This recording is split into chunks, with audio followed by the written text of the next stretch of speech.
same, yeah, we both different. So it's time to move on with it. New page, we can still look back and thugs with it. Ain't the same once we done with it. I wish we would have caught what I said initially when I said I've never met a real Nazi in real life, but we did, and now I'm repeating it because I, just want to bring. I wish that was the beginning to the show, but it's not. But it's not. It's not. But it is the second episode of Tragic. My guest today is Ric James, ladies and gentlemen. Ric James, say hello to the people. Ric, tell them who you are. What's up, everybody? Thanks for having me, Rudy. Bro, now you did me a favor because you came through for me in the clutch. You know what I mean? Because I had an initial guest. They faked on me. You know who the fuck you are. They faked on me. And but you came through for me, though, and I appreciate that because the first episode I had Jay Rich.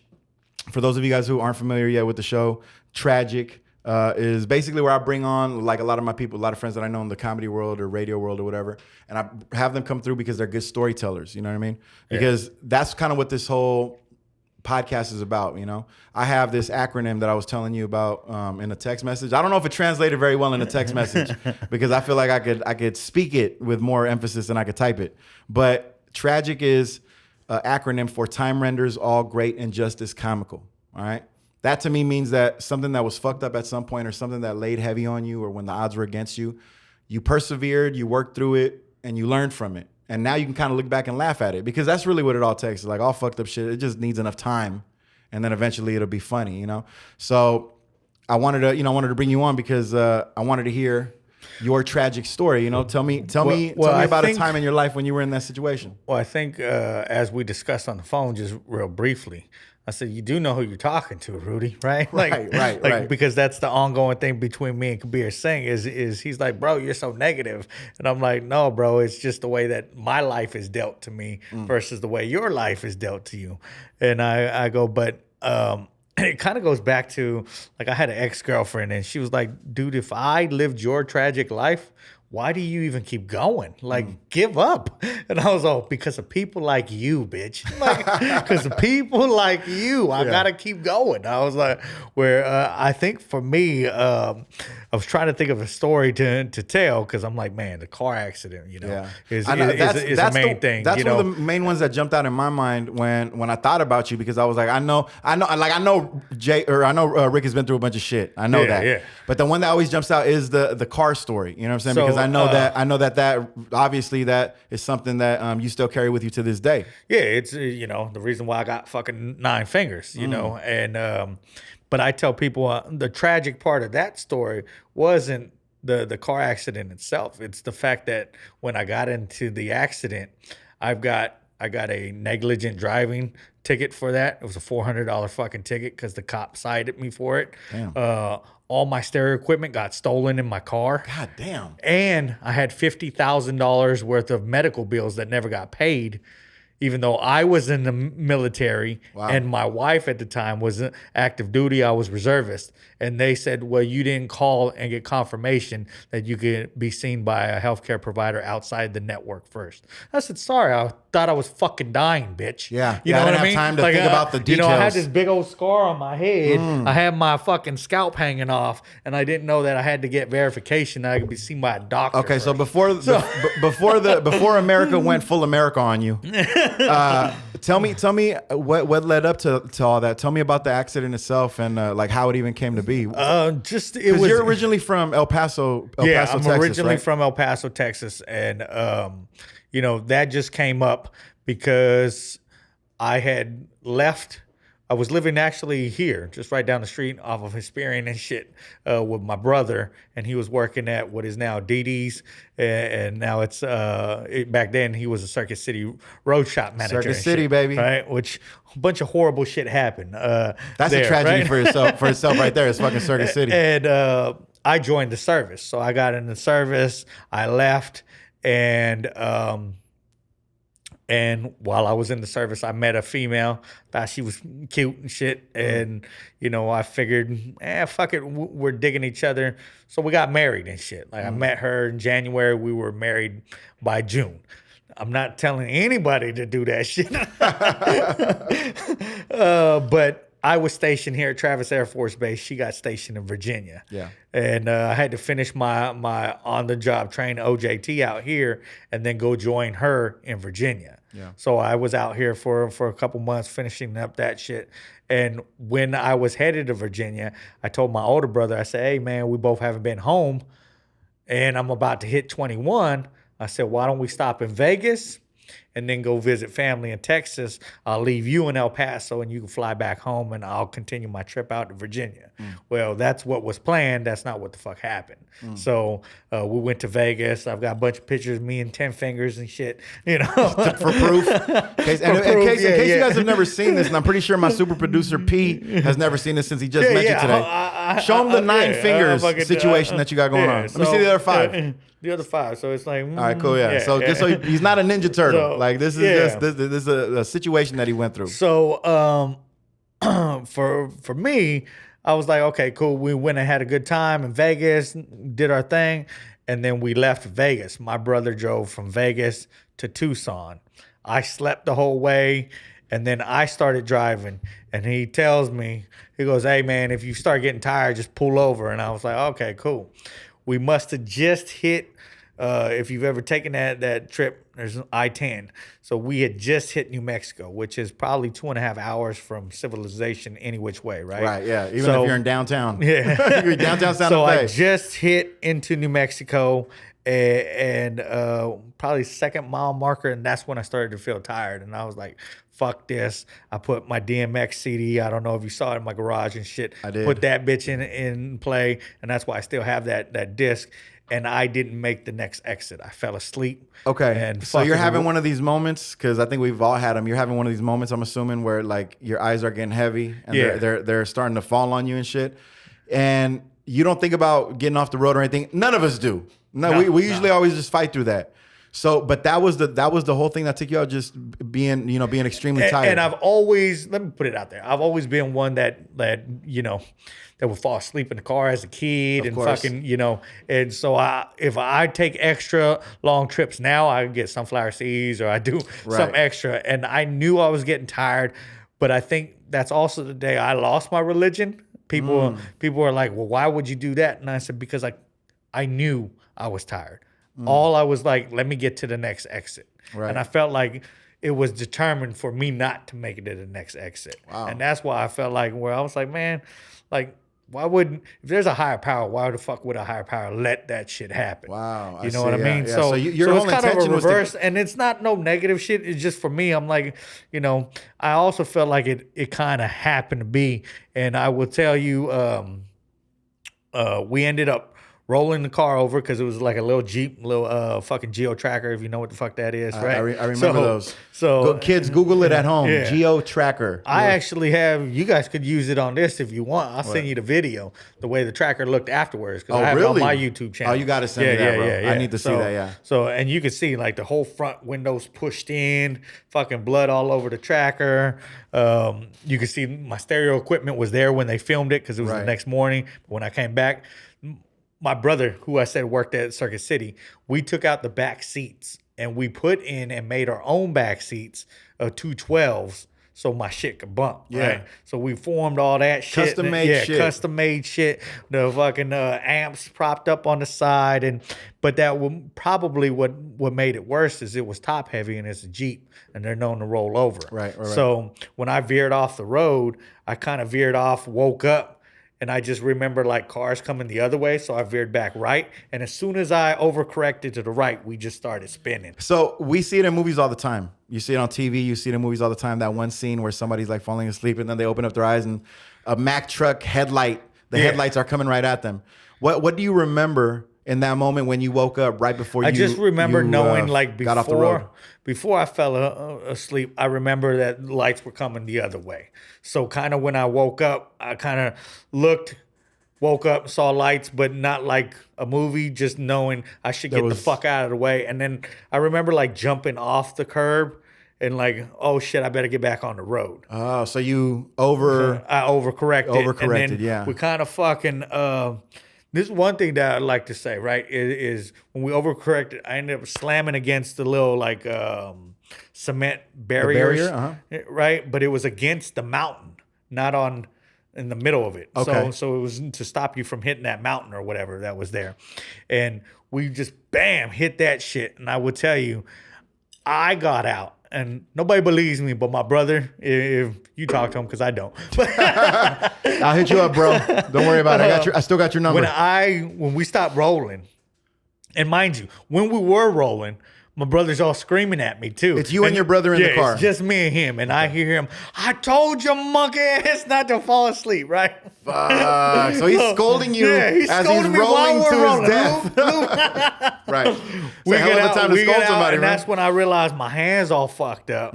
And my scalp is literally, because I used to shave it, like I'm pretty bald now, but I shaved it with a razor back then. Yeah. Right? And I think that kind of helped, but we'll get to that in a moment. Yeah. I get out of the car. And I take my seatbelt out. I crawl out the window. You're able to get out, no problem, no jaws of life for you? Start beating the shit out of my car. Because like I said, I felt like it was meant to happen. I'm beating the car with my right hand. I'm like, motherfucker. And I know that my wife is pregnant at this part of time. And that's when it comes to. And I realize, like, I'm like, oh, shit. I ain't going to make it. Like, I'm far away from civilization. There ain't no fucking hospital for 2.5 hours away. Yeah.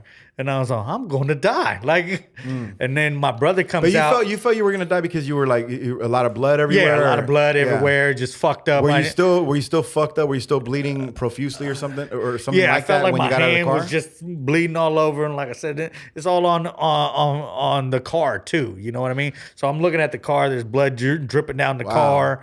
And so you're worried about all the blood you lost? Yeah. Okay. So I'm just like, and mind you, at that point, that's what I did in the Air Force. I was a medic. So I'm like taking off my wedding ring just in case and all this other dumb shit. But my brother knows that I'm probably going to go into shock. But before that, he gets out. I didn't realize he was injured. I didn't know he was injured till I woke up the next morning. Yeah. But at that point, when he comes over, that's where it snaps. And I'm like, I'm not going to be here tomorrow. So I start telling him, I'm like, tell mom I love her. Tell dad I love him. Take care of my wife. Take care of my son. Sorry, bro, that this fucking happened. Wow. And I'm just like, and then at that point, that's when my brother, and I think like one of the things that hurt too is knowing like, I'm telling my brother this and my brother goes into his mode where I'm the more emotional sibling, right? And he starts like, where's your wallet? We got to worry about this. Where's the phone? He's all doing the logistic shit about everything. Right. And I'm just like, dude, like, tell me you love me too, motherfucker. I'm about to die. You know what I mean? So it was the part of the story I said I wanted to make sure that people heard is there was an 18-wheeler that stopped. And if it wasn't for the truck driver that stopped, I probably wouldn't be here. He was the one that came and brought fucking blankets and all that and called on the CB. And so you guys are out there in the middle of the road, and then a guy driving an 18-wheeler, he's just driving by, and you guys flag him down? He saw he saw what happened, pieces of car, or maybe he saw what happened. At that point, I don't know, because I was too busy beating on the car, right? Of course, yeah. But the 18-wheeler stops, and he stops to. And I just remember him being like a 40 to 50-year-old white dude. So whatever your name is, bro, if this comes to mind, please write a comment on this fucking YouTube, man. I can't thank you enough. Yeah. But he comes out, brings me blankets. I start going into shock because I'm losing so much blood. And at that point, I start remembering the night as they were like Photoshop. Okay. Just pictures. But like I thought we was out there maybe 10 minutes. My brother said the ambulance didn't even show up for 45. Damn. You know what I mean? Because it was so far away from like Lordsburg, New Mexico and shit. So, I remember getting out there. And then the ambulance company shows up, and that's where like my training all locks in. And I'm like, don't worry, I took my ring out because I know my hand's gonna swell up. Let me help myself roll on to the long board. Ready, 1, 2, 3. And I'm like, and they're like, dude, just lay here and stop acting stupid. Yeah. And at that point, like I'm still like, I'm tired, but I'm trying not to go to sleep. Don't worry, I know I may have a concussion. Like right. I'm going through all that shit. And they put me in the ambulance, and again, like I don't even remember anything until I hear like, and I'm like, what the fuck is that? And they drove me to Lordsburg, New Mexico, to put me in a chopper to air vac me to Tucson Medical Center. Wow, so this So- took a chopper. They had to bring one in to that's get you out where of there. most of the money. And thank God it was back then. Like I said, this is what 2000. Yeah. I think so. That helicopter ride would probably be 150,000. Easy, bro. Now, Easy. if an 150,000. ambulance is That's 6,000 luxury. nowadays, yeah, You better be a that's- peasant like the rest of us and get an Uber, motherfucker. If you bleeding, you better call it Uber Deluxe or Uber XL or whatever the fuck they're calling it, bro. So okay, so your brother, I mean, he's doing all the logistic stuff. Do you think that your brother was he on the verge of getting somebody for you before the guy in the Mack truck showed up? that Or were you guys starting to feel like, damn, like we can't get a hold of anybody?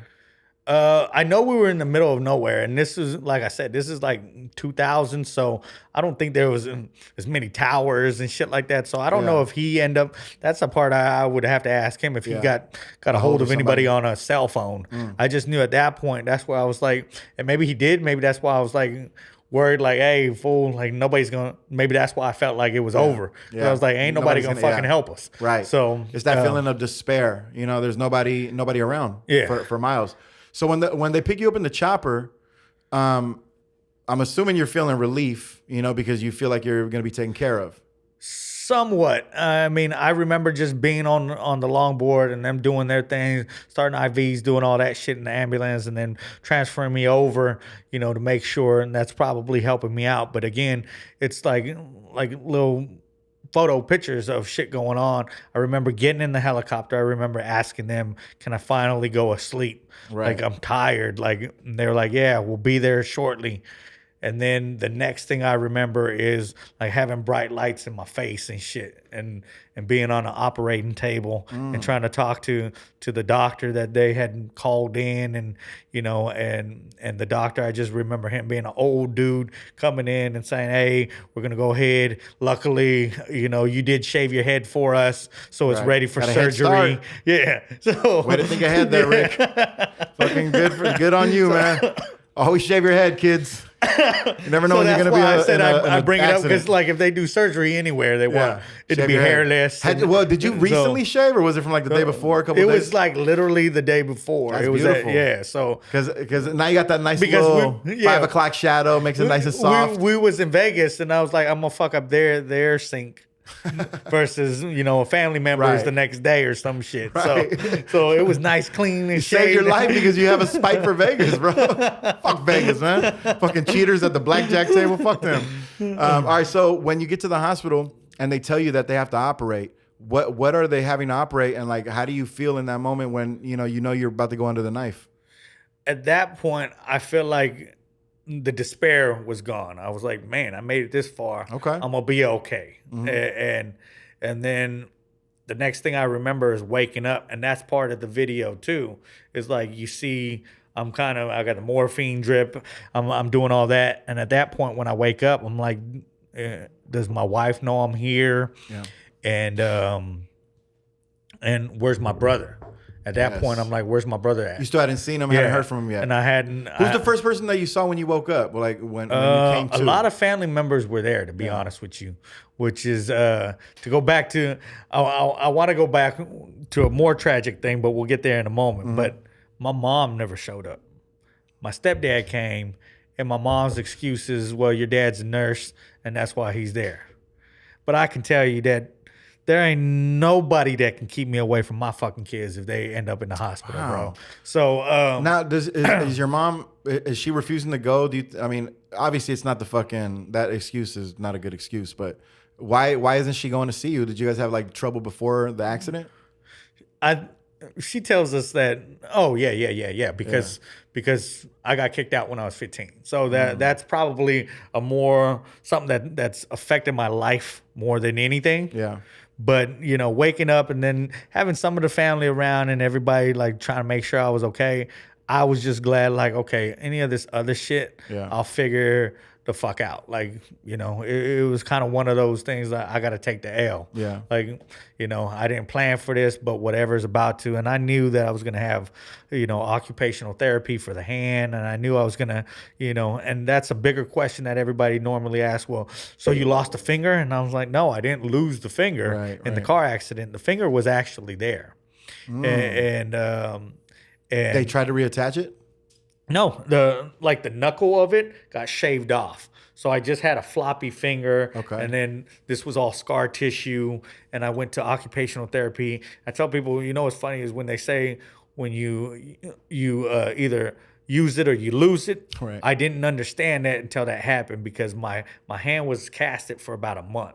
So when I go and get my hand checked out, they pull out the cast and they're like, "Oh, move your fingers," and I'm like, I am. Wow. And I couldn't move them. Wow. So because I wasn't using it, I lost it. Right. Wow. So even when they wrapped it up, see, I was always under the impression that, you lost it, in the accident. Yeah, a lot of people. Yeah, are. I mean, because that's the first thing you think. But you're telling me Yeah. that you actually got taken from the scene of the accident to the hospital. They casted you up with Yeah. the finger still there. They put like a splint on it splint and on it. casted it. And the hope was that it would just like regenerate. And the doctor, or- when I woke up the next day, he was like, "Look, I could have removed the finger, but there's in hopes that enough scar tissue will form cartilage, and you'll be able to use your hand again, Right. 100%. So I want you to make that call, but your head's okay, and don't worry about that." And I was like, "Okay, well, thanks, doc." Wow. So it wasn't until I did therapy for about 6 months, and the doctor, I do want to say this too. See, there's so much to No, the go fucking ahead. story, Take right? your time with it. Go ahead. Is I went home, and then before I kind of started or during therapy, because this hand was still all fucked up, and I had to get bandaged and wound care and go to the Navy hospital when I ended up getting to Virginia. They had a better Navy hospital, even though I was in the Air Force. They had one in Norfolk, and that's where I did all my therapy and did. So shout out to the Navy hospital out of Norfolk for taking care of their own. Yeah. So, but when I got there, I ended up getting out of the hospital in Tucson in 5 days. 5 days, and that was it. I think my brother was in the hospital because he fucked up his elbow. Okay. I shaved off his fucking elbow. And believe me, he never lets me live that down. Like I purposely went and fucked up his elbow, Yeah, which like- is a whole nother story, Like that was right? that was on Yeah. an item of the day. Yeah. we got to do fuck this double He up. blamed me for that for years. Where he was like, if you wouldn't have fucked up my elbow, and like, dude, like I wanted to lose a finger and I Right. wanted to lose a car, and Does like, does he still hold that like kind of over he your head? used to. I That- finally, that's- I snapped. That's a heavy thing to fucking hang over somebody's head. Man. Where I snapped it in probably 2 or 3 years after that. Yeah, bro. Come on. That's Because it's like- honestly, he still got paid from Circuit City, and all his bills were paid for. And so when he kept bringing it up, Yeah. like I was like, it was a sour thing for me because I was like, at least all your shit got paid. Yeah. I said, imagine having all this shit and then still having a fat ass bill at the Right. end of it. So I was Right. like, dude, so can you stop bringing that up? Yeah, I know I fucked up your arm, but I didn't do it on purpose, bro. Right. So yeah, there was a little bit of bad blood for that. I could imagine, among yeah. other things, right? I mean, a big accident like that, it could be life changing, life altering. So it's gonna affect you, not just, it affects you physically, mentally, emotionally, monetarily. You know what I'm saying? Like that's a life changer for a lot of people. I don't know how much it changed your life, but you got a hell of a fucking story, out of the whole fucking thing, Yeah, definitely. But I will say when I got back to Virginia, started to do rehab and shit, I ended up back in the hospital because I went to go get my bandages changed about maybe a month and a half after. And the doctor pulls off my bandage to look at the wound. And I've never seen so much pus come out of anywhere. Wow. Just imagine like 2 or 3 tablespoons of fucking pudding, like vanilla pudding, just all over. And my doctor goes, "You're going into surgery today, right now." And I'm like, "Doc, I got things going on. Like, I got shit to do, man. Yeah. I don't care if "Can my we fingers are schedule oozing this?" right now. Yeah. And he was like, "No, you're septic. You're fucked up. You're going into surgery." Bro, and you can die from that, right? yeah, From yeah. being septic. So your Yeah. fucking your hand within the cast is getting more Yeah. and more infected. Yeah. There's no way to tell if that's happening until they take the cast off. Well, because they were doing wound changes 2 or 3 times a week at that point. Okay, so all right, so they did see it. Okay. So honestly, it probably had just been because maybe I didn't move shit off for 2 or 3 days, maybe Right. at the most 5. But when they took it off, you know what I mean? Because I Right. wasn't having no other signs and symptoms of having an infection. I wasn't running a temperature or any of that shit. So it wasn't until because it was gauze. So when you rip off gauze, it kind of comes off as a cloth, and it pulled it open a little bit, and just Yeah, it was all bad after that. I tell people to this day, and being a nurse, I haven't seen that much pus on anybody else neither. Well, So- it always seems like more pus when it's coming from your body. I think that's like a cardinal rule. No, and I've seen fucking like holes from decubitus ulcers in the back, just Right. big ass bed sores in the back. I've seen like football fucking holes on old people and shit, but never, necrotic tissue, all Dude, that what shit. the fuck but makes a hole in somebody as big as a football? just laying there, bro. Just laying there? Just laying Oh, there, my yeah. Lord, just man. laying there. I Fecal guess- matter tears down fucking skin like you wouldn't believe. Are bro. you fucking Yeah, serious? yeah. So feel sad for all those old people Damn, that bro. lay That's there great. in their own shit, Man, bro. getting That's old. the worst for them. Getting old sucks. Yeah. God damn. Hope I never make it. Yeah, shout out to those nurses because I don't like doing that. Nope, I mean, that ain't me. well, look, I think here's the thing. Anything that involves shit is always going to be a rough go for either party. You know what I'm saying? That's just like, that's not just exclusively to old people. A lot of old people don't shit on themselves. A lot of people don't. But some They do. don't. But That's same for adults, same for kids. So shit is always bad. I think we could all agree to that. but when that happened, went into surgery, then I got some new hardware in my hand that was cool. Yeah. I had like a little metal bracket that kind of just held my finger in place, and Oh, wow. and then they finished. Excuse me. Then I had therapy for a few weeks and shit, and they finally removed the bracket. Hand finally sealed up, all the sutures and everything, and my hand was doing cool. I even went back to work. I was working at a little part-time job because I was in the reserve, But you didn't have full I use didn't of it have just full yet. function of my hand. That's what I was about to say. Is I didn't have full function of my hand. But I play ball. I know it don't look like I do. I'm not tall enough, but that's Basketball? my sport. Yeah. Okay. Yeah. And I'd go on base and play ball. But you know what it's like to have a finger that doesn't really work, get slapped? It felt like someone was punching me in the face every time that finger got hurt. So, so I had that conversation with my doc, and he goes, "Look, you got two options. We can take out a piece of your hip bone, we'll fuse it to your finger, and you'll have a finger that just points at everybody, Right. but it's there for cosmetic purposes." Or he goes, "Or we can remove the finger and give you full function of your hand back." Wow. And Dude, shout out to that doctor who was really trying to save that fucking finger for you. He fucking gave you so many. At first, he didn't take it off. Well, it was then two he different doctors, but yeah. Shout out to that medical school, whoever taught them, bro. First, they fucking kept it there for you. Then they fucking were gonna take a piece of hip bone and make it like erect or like make it work. You know what I'm saying? It'd be pointed and shit, but they're really trying to keep that motherfucker for you, man. and honestly, I think if I was a more vain person, because might have went for it. I would have kept it. But Well, tell me about that though, because I think that when I meet somebody who's lost a digit or an appendage, something like that, right? I always say to myself, like, damn, like it touches you in a certain way as the viewer. You look at that person and you say, fuck, man, like if that ever happened to me, I don't know what I would do. You know what I mean? Like it feels like such a daunting task to take on.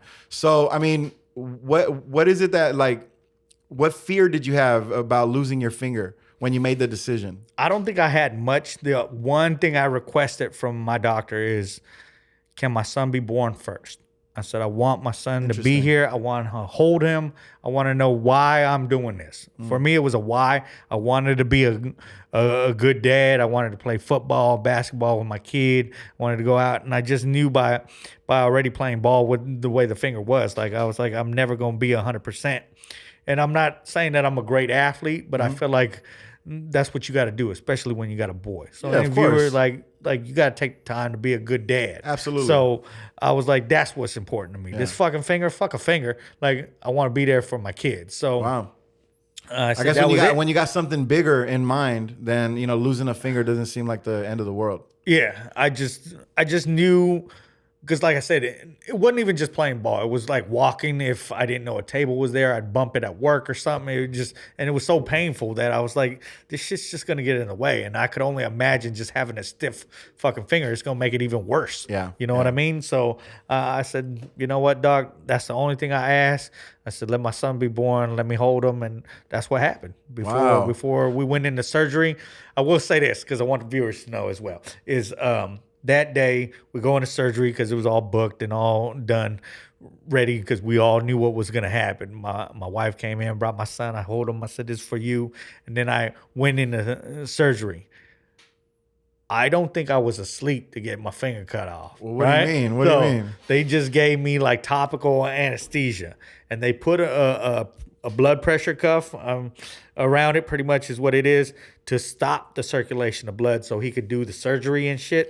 So it's not bleeding all over the place while he's cutting off a finger and shit. Yeah. And if you noticed on my hand, hopefully I can get it for the camera. Yeah. The finger's actually right there. So like if I move, Right. like I had to retrain my hand on how to work it too. Okay, So if I do okay. something extraneous that day, my whole hand will hurt. So It's if like I'm different shoveling all muscles. day, Yeah. it hurts. So I have to learn how to pick up things and not use that finger. And 'cause your so- fingers and the way your tendons run on your hand is Right. normally one finger moves the other finger too, whether you want it to or not. So Yeah. so I had to like retrain my hand Yeah. on how to pick shit up. See, So- this is interesting because I think you've said this before in your stand-up comedy. Like sometimes I don't think people even know what finger it is just at first glance. Because you could say it's the index finger or the pinky finger from a distance. Yeah. Can't really tell.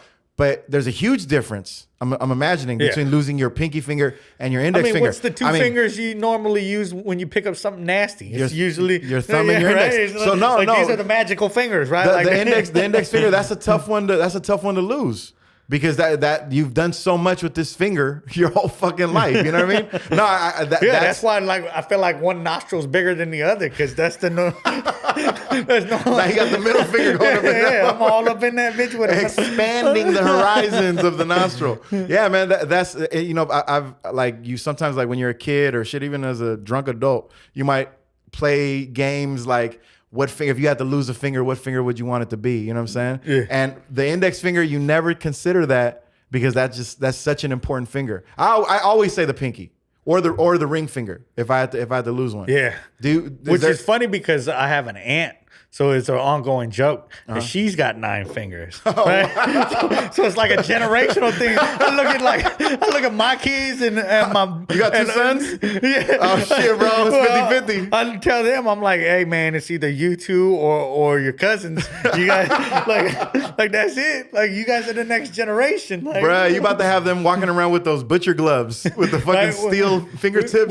Which is also funny because my birthday was just Tuesday, and the aunt who has 9 fingers, Yeah. like she's known as my Aunt Mary, who calls everybody for their birthday. I mean, everybody in the family for their birthday. She's like an idiot savant, like Rain Man about it. She remembers everybody's, yeah. But she will call you. So I'm like, well, what? Who's gonna do that when Aunt Mary passes away? I feel like it's only right the next 9-finger person does. Somebody, bro. You got to start learning them all right now, man. See, this is what I'm talking about, bro. Like, you know, we're talking about you losing a finger, which, like I said a couple minutes ago, it could be so daunting to so many people, yet you went through it and you adjusted your life. You know what I'm saying? I know it's, for some people, they might say to themselves like, fucking, oh, it's just a finger. Well, you lose a fucking finger and see how it makes you feel, you know?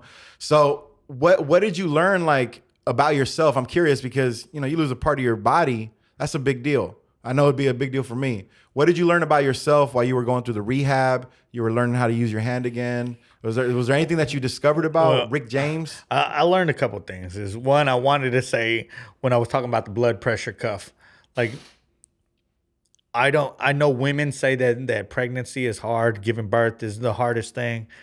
But I tell people when they finish the surgery and they let off that blood pressure cuff and all the blood went back into my hand, that was the most excruciating fucking pain Really? I have ever felt, bro. The feeling of having the blood rushing back into your hands. For some reason, it felt like Freddy Krueger just fucking was just, you know, like Wolverine had taken his fucking and just sliced and your it just, shit. yeah, where, you know, because like I said, I was awake, so I felt the fucking pain, and then whatever they gave me, I was telling the doctor, it's like opening not the- enough. You're like, I need more. Give me more, goddamn it. They were like, so it's like opening the floodgates in a way, right? Because you're taking the pressure thing off, and it's just letting your veins be open. To this day, and I've had my gout pain that I get here and there. Yeah. Other things that I've dealt with, just not as much, bro. That's Just incredible, Not man. as much. So Little painful shit like that you would never consider. yeah, and you would have thought that this goddamn doctor would have known that shit, right? Like, hey, motherfucker, like. So you found out how much what your pain threshold is. Yeah, definitely found that out. I didn't pass out, but yeah, it was enough pain. As far as everything else goes, man, I you know, as much as I talk shit about my ex sometimes, it's things like that where me and her are forever gonna have this bond. Yeah. So Because she was there for you. It was not knowing, like, luckily it was my left hand, I guess, because I'm a right-handed. Right. But I had to learn how to, while she was at work, how to tie up a plastic bag so I can go take a shower and shit around my arm. Yeah, And, yeah. having to learn like all these little things, as well as try to be a dad and take care of her because she was pregnant. So I could only imagine, like I said, she was dealing with fucking me and being pregnant at the same time. Yeah. And like I said, if you know anything about Virginia, we lived in Hampton, Virginia. I used to have to drive all the way to Norfolk, Virginia to go. So we're talking about a 30, 45-minute drive, Right. 2 to 3 times a week to get shit done. So it was just a lot on her, and having to deal with it. I was 21 at the time. She was 24, so it was just a lot to put on a young fucking couple, Yeah, real man. talk. And but I think that's what bonded us a little bit more. Yeah. Is because, like I said, this happened in September. I'd met her in January. So Yeah. you're talking about 9 months later to have to deal with all of that shit. You know what I mean? So, shouts out to her Hey. for dealing with my dumb ass sometimes. I mean, Right? shit, bro. So- It's like you got to have some recognition for the people that were there for you when Oh, definitely, when you definitely. needed them the most, man. Yeah, man. So here's the thing. Like, I want you to like tell us, all the stuff that you have on your mind in terms of like tragic and the tragic stories that you have, and we all got tragic stories, right? But in terms of this one in particular, though, like, what do you think the overall lesson was for you? I mean, because you talked about a lot of shit in terms of, being in the accident itself, being hella emotional, thinking that you were gonna die. That's got to be pretty fucked up and shit. And then going to the doctor and having to go to the operation, the surgery, and then also like the stuff that you did after, like the rehabilitation, the rehab, and all that. But what do you think?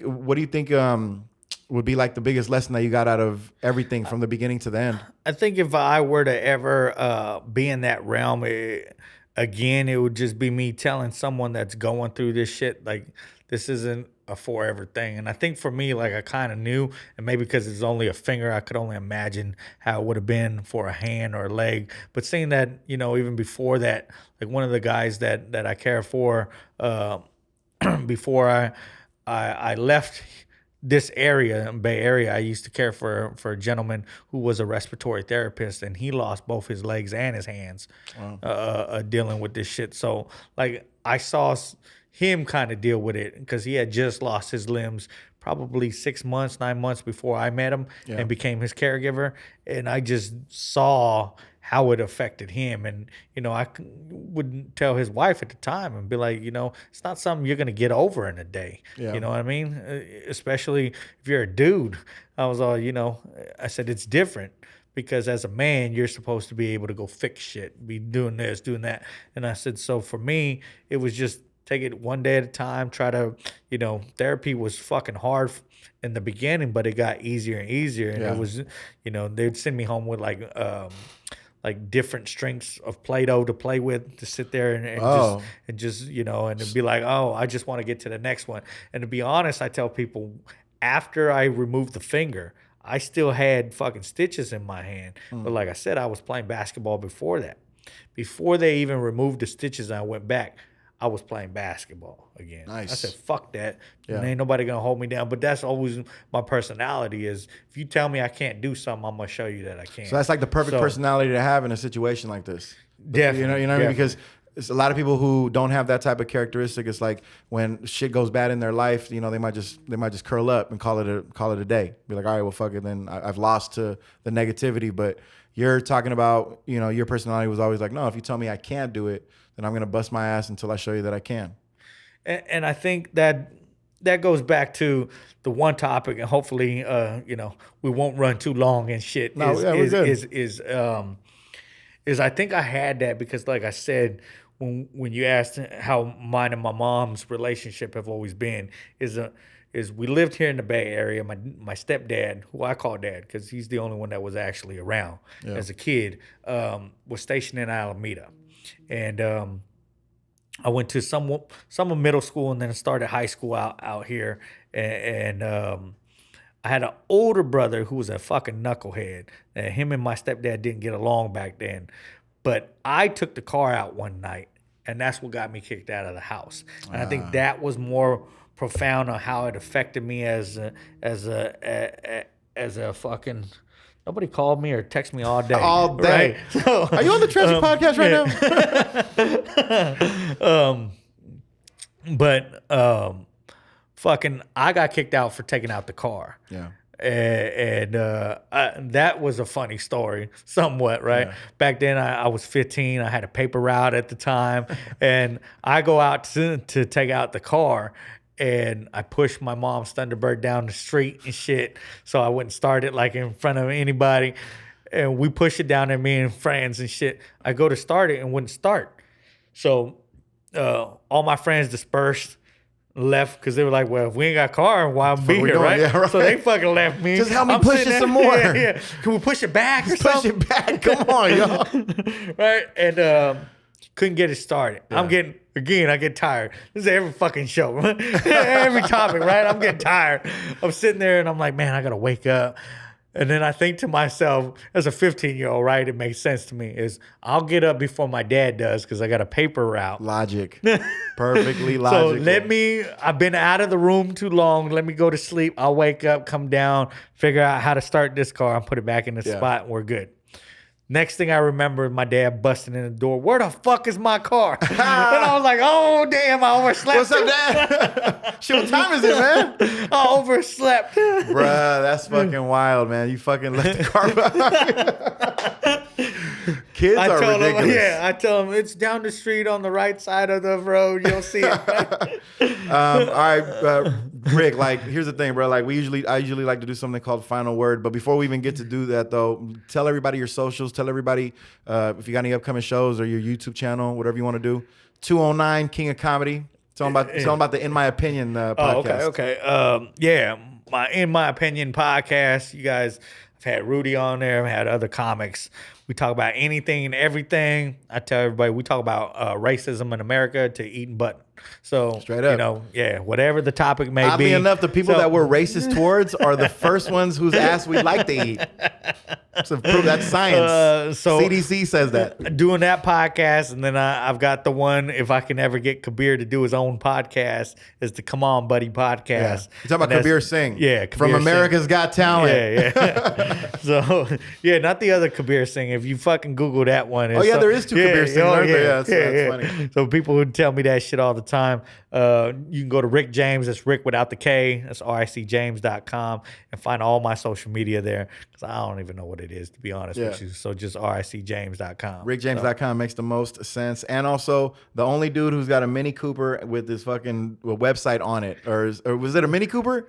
No, your car with your logo and your website on it. You had that do you still have it? No, I took that out. Oh, you took that out? Yeah. My website's pretty nice right now, man. My cousin redid it and shit. Wait a minute, but you're not driving that car that says I am RicJames.com. No. What? Yeah, that car got stolen, bro. Oh, damn. The little box that rocks. Yeah, the box that. Yeah. Oh shit, we're gonna have to bring you back. Scion XB. The Scion. That's what it's like. My bad, Mini Cooper. I didn't mean to insult you like that. Sorry about that. Scion, but now I've got my other car. It's got some stickers on it. Okay, I'll be looking for that. So keep your eyes open for a car in the street that says I am Ric James and RicJames.com. Final word, man. Thank you. First and foremost, thank you so much for coming through and like helping me out, especially in the clutch and stuff. I always appreciate your time and your stories, and I like to give the guests the final word. Anything you want to say, a message you want to pass on, not your socials, but anything you want to say to anybody who's watching, man, the floor is yours. I think the biggest message that I try to tell people, man, is comedy out here in the Bay Area. It's just, I'm glad I live close enough to the Bay to perform with like someone like you, Kabir, Jay Rich, Mario Hodge, and I don't want to name too many names, but we have a hot ass comedy scene, man, and we are all very thought provoking, fucking influential people that hopefully the rest of the world gets to see, man. So if you don't know, just click it in, and maybe we got to start something and just let everybody know what the Bay Area has to offer, because I think everybody always tries to find talent in LA and New York, but I think we've got our own culture out here that the rest of the world needs to see. So It's tragic with my second episode and second guest ever, the one and only Ric James. I am RicJames.com. Good night and good luck. Smile, pick up your head. It's alright, it's gonna be okay. I know times have been so rough,